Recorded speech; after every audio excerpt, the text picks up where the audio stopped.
नमस्कार. आज आपण साधी सिंपल आणि पटकन आणि झटकन होणारी रेसिपी बनवत आहे. आपल्याकडे काहीच नाश्त्याला नसेल तर ही खूप छान रेसिपी आहे. तुम्ही नक्की ट्राय करा. रव्याचे मेंदू वडे.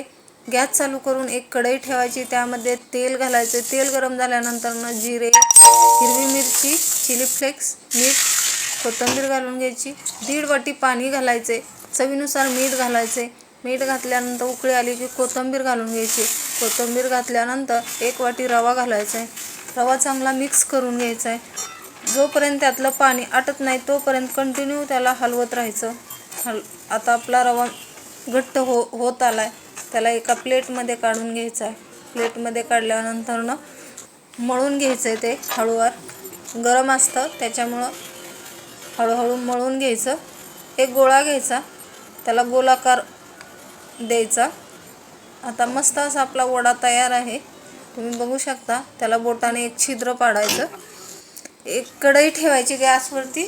तेल घालून घ्यायचं. त्यामध्ये तेल गरम झालं की त्यामध्ये वडे सोडून घ्यायचे.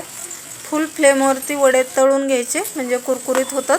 बारीक गॅसवरती नरम पडतात, त्याच्यासाठी फुल गॅसवरती वडे भाजून घ्यायचे. आता आपले वडे भाजून झालेले आहेत.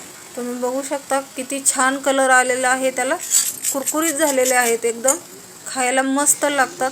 तुम्ही नक्की ट्राय करा ही रेसिपी आणि मला कमेंट बॉक्समध्ये नक्की सांगा मला कशी झाली आहे ती.